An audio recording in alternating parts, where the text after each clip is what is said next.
Welcome to Button Pushers, where we expose the gaps between commerce hype and commerce reality with sharp insights, uncomfortable truths, and the kind of honesty that doesn't make it into vendor decks.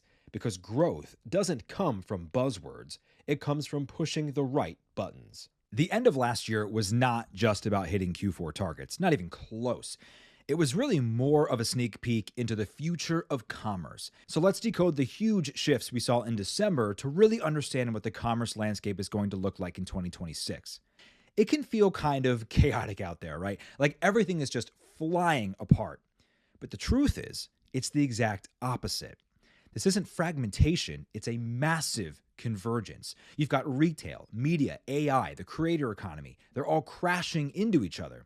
And that's what's reshaping the entire industry. Starting with the hard evidence, we're going to break down 4 specific, really clear shifts that defined the end of the year right across the whole commerce ecosystem. Okay, so our 4 key players are publishers, AI, retailers, and creators. In December, every single one of them made a fundamental change to how they operate. First up, we'll talk publishers. They're building TikTok-style vertical video feeds directly into their own websites and apps. It's about reclaiming their audience's attention on their home turf. The goal is threefold: protect user engagement, rebuild high-value ad inventory they used to have, and win back the brand dollars that followed creators off-platform. But there's risk involved with this strategy.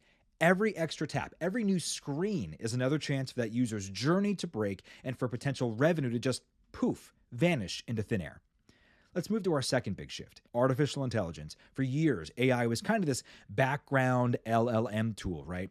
Well, now it's stepped right out of the shadows and planted itself directly into the middle of the path of purchase. We've now got shopping assistants that can literally complete a transaction for you. At the same time, OpenAI is building ad frameworks that just collapse discovery, recommendation, and payment into one single AI-controlled place.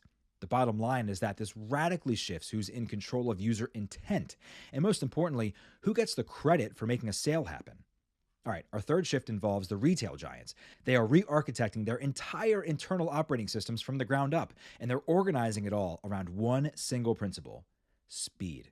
Retail media is a core pillar of the business, sitting right there alongside things like merchandising and fulfillment. When your whole goal is to get a product to a customer in under an hour, any broken link, any little bit of friction in that journey, well, it isn't just a bad experience, it's a direct leak in your profit margin. And that brings us to our fourth and final shift: the evolution of the creator. The fastest growing line item in the creator economy right now is paid amplification.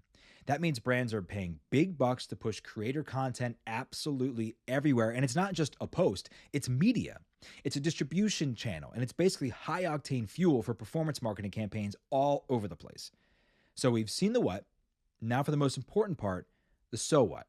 Generative AI is flooding the whole ecosystem with just an incredible amount of content that is perfectly competent, but it's also completely interchangeable. It's good enough. And in a world where attention is cheap, protecting real meaning and differentiation becomes incredibly difficult. This new environment has also created a tangled web of complexity inside brands. Budgets aren't in their neat little silos anymore. They're all pulled together from multiple teams. Decisions are being made by committees where the performance marketing team has a totally different goal than the brand team. Where does the accountability for actual results really live? At the end of the day, the sale, the conversion, is the ultimate measure of accountability. It's the bottom line.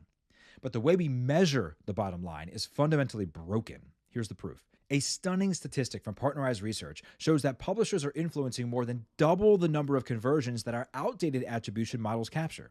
The ones that only give credit to the very last click before a sale. We're not talking about a small rounding number here. We are missing more than half the story. So the crucial point to get here is that this measurement problem isn't just about what happens at the very start of the journey. The system is misrepresenting value all the way through the process, even well after a user has shown their intent by tapping on a link. Okay, how do you actually compete and win as we head towards 2026? This is what the future battleground is going to look like. Discovery is going to happen way earlier than ever inside of AI and video. Retailers, they're going to win or lose based on pure execution. Publishers and creators are going to hold the keys to influencing what AI recommends, and all the major platforms will be in a constant state of war over who deserves credit for the sale. For years, the whole game was about owning the audience, right? Building the biggest list, getting the most followers. That era is over.